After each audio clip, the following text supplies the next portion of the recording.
Seja um pastor reformado.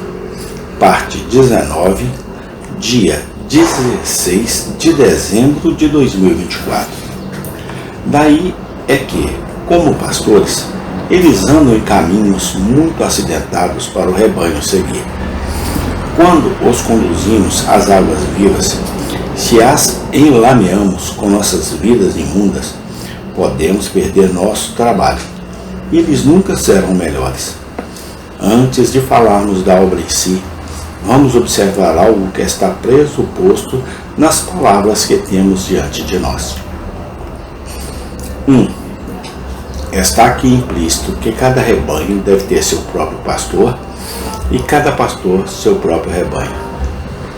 Assim como cada tropa ou companhia em um regimento de soldado deve ter seu próprio capitão e outros oficiais, e cada soldado conhece seu próprio comandante e cores, assim é a vontade de Deus que cada igreja tenha seu próprio pastor e que todos os discípulos de Cristo devem conhecer seus mestres que estão sobre eles no Senhor. Hebreus 13, 7. Embora um ministro seja um oficial na igreja universal de Cristo pelo mundo, ele é de uma maneira especial o supervisor daquela igreja particular que está comprometida com sua responsabilidade. Quando somos ordenados ministros sem uma responsabilidade especial, somos licenciados e ordenados a fazer o nosso melhor por todos, pois teremos oportunidade para o exercício de nossos dons. Mas quando assumimos uma responsabilidade específica, restringimos o exercício de nossos dons tão especialmente para aquela congregação que devemos permitir aos outros não mais do que eles podem dispensar de nosso tempo e ajuda, exceto onde o bem público o exigir, o que deve, sem dúvida, ser considerado primeiro. Dessa relação entre pastor e rebanho surgem todos os deveres que eles mutuamente devem um ao outro. 2. Quando somos ordenados a dar atenção a todo o rebanho, está claramente implícito que os rebanhos não devem ser normalmente maiores do que somos capazes de supervisionar ou dar atenção. Deus não nos imporá impossibilidades naturais. Ele não obrigará os homens a saltarem até a lua, a tocarem as estrelas ou a numerarem as areias do mar. Se o ofício pastoral consiste em supervisionar todo o rebanho, então, certamente, o número de almas sob cuidados de cada pastor não deve ser maior do que ele é capaz de dar atenção, como é aqui requerido. Deus exigirá que um bispo assuma o comando de uma cidade inteira, ou de tantas igrejas ou milhares de almas, que ele não é capaz de conhecer ou supervisionar. Sim, e para assumir o governo exclusivo deles, enquanto os professores particulares deles estão livres dessa tarefa. Deus exigirá o sangue de tantas paróquias das mãos de um homem, se ele não fizer aquilo que 10, 20, 100 ou 300 homens não podem fazer mais do que eu possa mover uma montanha. Então, ai dos pobres prelados.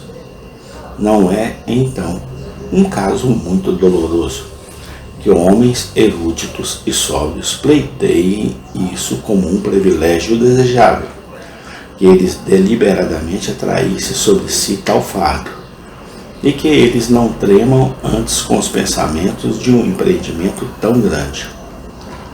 Oh, feliz teria sido para a igreja, e feliz por os próprios bispos, se esta medida que é insinuada pelo apóstolo aqui ainda tivesse sido observada, que a diocese não tivesse sido maior do que os anciões ou bispos pudessem supervisionar e governar, para que pudesse ter cuidado de todo o rebanho, ou que os pastores tivessem se multiplicado à medida que as igrejas aumentavam, e o número de supervisores fosse proporcional ao número de almas, para que eles não tivessem deixado o trabalho ser desfeito, enquanto assumiam os títulos vazios e assumiam impossibilidades. E que eles tinham antes orado ao Senhor da colheita para enviar mais trabalhadores, mesmo tantos quantos fossem proporcionais à obra. Mateus 9, 37 e 38. E não para terem assumido tudo eles mesmos.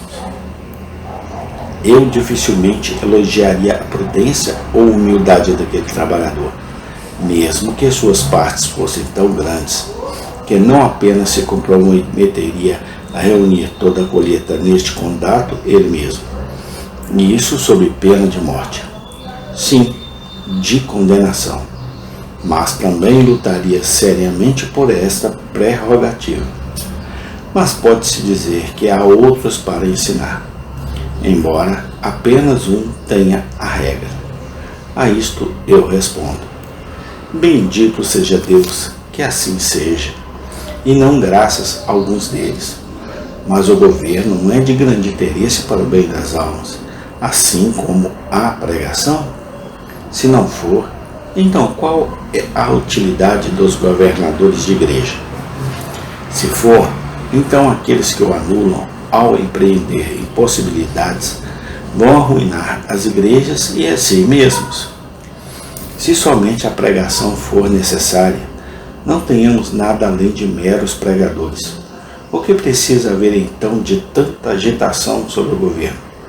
Mas, se a disciplina em seu lugar também for necessário, o que é senão inimizade a salvação dos homens excluída lá? Amém. Tem continuação. Obrigado a Deus. Louvado seja teu santo nome. Amém.